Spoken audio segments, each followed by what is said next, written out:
अस्सलाम वालेकुम viewers, welcome back to my channel. मैं डॉक्टर कासिम शाह आपको खुशामदीद कहता हूँ। आज हम पिट्यूटरी हार्मोन्स के बारे में डिस्कस करने जा रहे हैं। Pituitary hormones basically pituitary gland से सिक्रीट होते हैं, जिसे हम हाइपोफाइसिस भी कहते हैं। इसका डायमीटर तकरीबन 1 सेंटीमीटर होता है और वेट जो है 0.5 ग्राम टू 1 ग्राम होता है। इसकी प्रेजेंस की बात करें कि कहाँ पे लाई करता है, तो इस सेलिका टर्शी का एक कैविटी है, एक एरिया है हमारे मीडियल क्रैनियल फोसा में। तो ये वहाँ पे लाई करता है और हाइपोथैलेमस के साथ अटैच होता है। इसे हम जो है मास्टर ग्लैंड भी कहते हैं, क्योंकि इससे जो हार्मोन सिक्रीट होते हैं वो डिफरेंट जितने भी हमारे ग्लैंड्स हैं उनके हार्मोन्स की सिक्रीशन को कंट्रोल कर रहा होता है।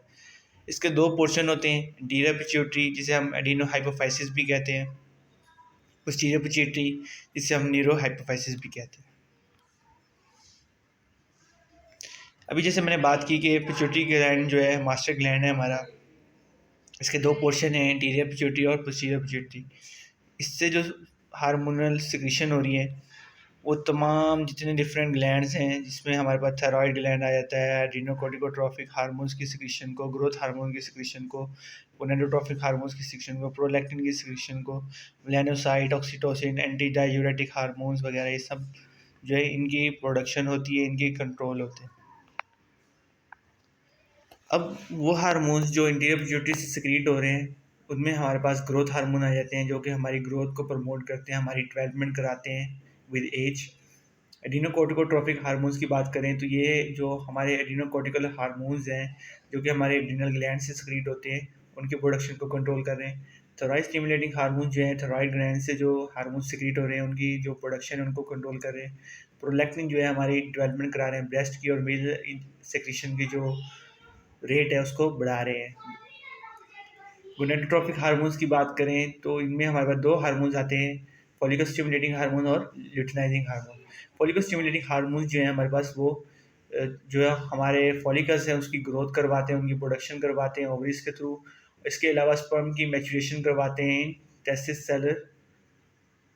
ल्यूटिनाइजिंग हार्मोन्स की बात करें तो ये स्टिमुलेट कराते हैं टेस्टोस्टेरोन की सिंथेसिस को बाय सिट्रोली सेल्स के ज़रिए, जो है हमारी टेस्टोस्टेरोन की सिंथेसिस को ही प्रोडक्शन को बढ़ाते हैं। इसके अलावा एवोल्यूशन काज करते हैं, कार्बन ल्यूटियम की फॉर्मेशन करवाते हैं और एस्ट्रोजन प्रोजेस्टेरोन की सिंथेसिस भी करवाते हैं ओवरीज के थ्रू। अब हार्मोन ऑफ पोस्टीरियर पिट्यूटरी की बात करें तो इसमें दो हार्मोन जो है सिक्रीट होते हैं, एंटी डायूरेटिक हार्मोन जिसे हम वेजोप्रेसिन भी कहते हैं और ऑक्सीटोसिन। जो हमारे पास एंटी डायूरेटिक हार्मोन है बेसिकली उसका वर्क क्या है, ये हमारे बॉडी में वाटर की रिअब्जॉर्प्शन को बढ़ाता है किडनी के थ्रू, और इसके अलावा वेजो कंस्ट्रिक्शन काज करता है और जो हमारा ब्लड प्रेशर है उसको इंक्रीज करता है। ऑक्सीटोसिन की बात करें तो ये मेल इंजेक्शन को जो है प्रमोट करता है ब्रेस्ट से, और यूट्रिन कंट्रैक्शन करवाता है at a time of giving birth. अब कुछ सेल्स की बात की जाए कि हमारे पास जो पिट्यूटरी ग्लैंड है उसमें कुछ सेल्स होते हैं जो कि इंटीरियर पिट्यूटरी ग्लैंड्स की जो सिक्रीशंस हैं उनको प्रोड्यूस करते हैं। इसमें सबसे पहले हमारे पास आते हैं स्मेटोट्रोफ्स। स्मेटोट्रोफ सेल्स जो है हमारे ह्यूमन ग्रोथ हार्मोन्स की प्रोडक्शन करवाते हैं। कोर्टिकोट्रोफ सेल्स जो है एड्रिनो कोर्टिकोट्रोफिक हार्मोन्स की सिक्रेटिंग हार्मोन्स की जो है प्रोडक्शन करवाते हैं। थायरोट्रोफ जो है थायराइड स्टिमुलेटिंग हार्मोन्स की प्रोडक्शन करवाते हैं। गोनाडोट्रोफ जो है वो गोनाडोट्रोपिक हार्मोन्स की प्रोडक्शन करवाते हैं, जिसमें हमारे पास ल्यूटिनाइजिंग हार्मोन्स और फॉलिकल स्टिमुलेटिंग हार्मोन्स आ जाते हैं। लैक्टोट्रोफ सेल्स जो है हमारे पास प्रोलैक्टिन की प्रोडक्शन करवाते हैं, जिससे जो है मिल्क की जो प्रोडक्शन है वो बढ़ती है। अब पोस्टीरियर पिट्यूटरी हार्मोन्स की सिंथेसिस की बात करें तो वो सेल बॉडीज़ के थ्रू जो है हाइपोथैलेमस में जो प्रेजेंट होती हैं उनके थ्रू जो है इनकी प्रोडक्शन होती है, जिसमें हमारे पास पैरा वेंटिकुलर और सुप्रा ऑप्टिक न्यूक्लियस हैं जो हमारे हाइपोथैलेमस के, उनके थ्रू इनकी प्रोडक्शन होती है। नर्व सिग्नल्स के थ्रू जो है सिग्नल्स आते हैं, नर्व जो फाइबर्स हैं वो सिक्रीशन करते हैं, और ये सिक्रीशन फिर जो है हमारे पोस्टीरियर पिट्यूटरी ग्लैंड के थ्रू अपना जो वहाँ पे जितनी भी हमारी आर्टरीज हैं उनमें डिज़ोल्व होने के बाद अपने टारगेटेड टिश्यू तक पहुंचकर अपना एक्शन परफॉर्म करते हैं। इस तरह इंटीरियर पिट्यूटरी की जो सिक्रीशन है उनको जो हार्मोन्स की जो हाइपोथैलेमिक हार्मोन्स हैं वो कंट्रोल करें, या हाइपोथैलेमिक सिग्नल्स कंट्रोल करें, या इनहिबिटरी फैक्टर्स हैं जो कि इनकी प्रोडक्शन को जो है कंट्रोल कर रहे हैं। अब मेजर हाइपोथैलेमिक रिलीजिंग और इनहिबिटरी हार्मोन्स की बात करें तो इसमें सबसे पहले हमारे पास आता है थायरोट्रोपिक रिलीजिंग हार्मोन। जो कि स्टिमुलेट करता है सिक्रीशन थायराइड स्टिमुलेटिंग हार्मोन्स की बाय थायरोट्रोप्स।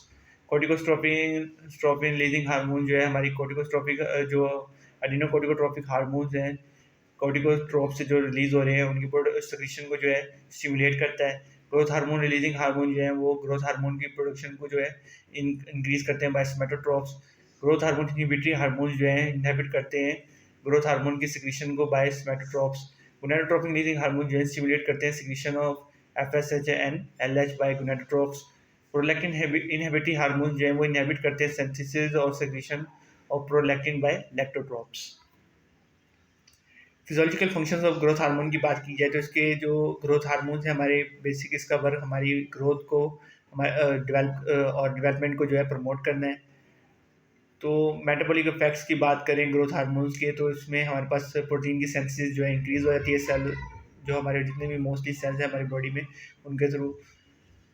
इसके अलावा फैट की मोबिलाइजेशन होती है फ्रॉम एडिपोज टिश्यू और हमारा जो ग्लूकोज यूटिलाइजेशन है वो डिक्रीज हो जाती है।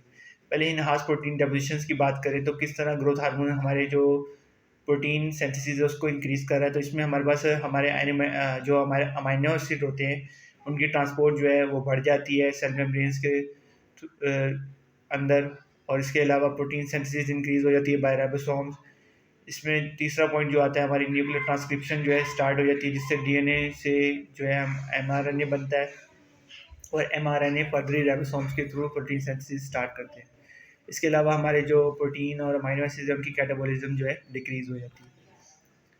ग्रोथ हार्मोन इनहांस फैट करते हैं फैट की यूटिलाइजेशन को एनर्जी के लिए एडिपोज टिश्यूज जो में जो हमारा फैट स्टोर होता है उसकी जो है मोबिलाइजेशन करवाते हैं और उसको यूटिलाइज करके जो है एसिटाइल को बनाते हैं और large quantity of acetic acid जो है उसकी फॉर्मेशन होती है लीवर और कीटोसिस प्रोसेस के थ्रू और जो कि फिर एज एनर्जी फ्यूल जो है यूज़ होता है। इसके अलावा जो ग्रोथ हार्मोन है वो हमारे कार्बोहाइड्रेट की यूटिलाइजेशन को जो है डिक्रीज कर देते हैं जिससे क्या होता है कि हमारा जब ग्लूकोज टिश्यूज में उसकी अपटेक नहीं हो रही इंक्रीज ग्लूकोज प्रोडक्शन होने की वजह से लिवर्स के थ्रू इंसुलिन की सिक्रीशन भी बढ़ जाती है इसलिए पर्सन की जो बॉडी है डायबिटोजेनिक हो जाती है और रेजिस्टेंट हो जाती है इंसुलिन के एक्शंस के अगेंस्ट। तो इस तरह इसकी प्रोडक्शन जो है बढ़ जाती है। अब ग्रोथ हार्मोन जो है वो हमारे कार्टिलेज और बोन ग्रोथ को भी स्टिमुलेट कर रहे हैं। जाहिर सी बात है जब डेवलपमेंट की बात आ रही है तो हमारे विद एज जो है हमारी बोन की डेवलपमेंट भी होती है। ऐसे ऐसे जो हमारी बोन जो है इनलार्ज होना शुरू हो जाती है तो किस तरह जो है अपना एक जो इंक्रीज फ्रेम है वो किस तरह कैरी करती है उसकी ये वजह है कि जो हमारी एपिफैसियल कार्टिलेज या प्लेट होती है उसमें जो है कार्टिलेज की न्यू डेपोजिशंस होती रहती हैं through out the borne by growth hormones और इस तरह बोन फॉर्म होती है जो शाफ्ट है एलोंगेट हो जाती हैं और जो कि जो है एपिफाइसिस को फर्दर पुश करती हैं ताकि वो लॉन्ग हो सके। अब ये जो प्रोडक्शन है वो कंटिन्यूस रहती है कुछ बोन्स में जिस तरह हमारी जा बोन हो गई फॉरवर्ड प्रोटीजन ऑफ चीन हो गई या बोनी प्रोटीजन हो गई हमारी आइज़ के ऊपर। तो इन तमाम में ये production through out the life जो है होती रहती है। अब रेगुलेशन ऑफ ग्रोथ हार्मोन की बात की जाए तो इसमें हमारे पास कुछ स्टिमुलेटरी फैक्टर्स होते हैं तो कुछ इनहिबिटरी फैक्टर्स होते हैं। स्टिमुलेटरी फैक्टर्स में जो हमारा डिक्रीज ब्लड ग्लूकोज लेवल जो है जब ये हमारी बॉडी में ब्लड ग्लूकोज लेवल डिक्रीज हो जाएगा तो ग्रोथ हार्मोन की प्रोडक्शन ज़्यादा होगी क्योंकि हम भी अपने पीछे पढ़ा कि ग्रोथ हार्मोन्स हमारे जो ग्लूकोज लेवल को बढ़ाते हैं by decreasing the utilization of glucose. इसके अलावा अगर बॉडी में फ्री फैटी एसिड्स की जो प्रोडक्शन है वो कम होगी तो जब भी हमारे ग्रोथ हार्मोन एक्टिव हो जाएंगे।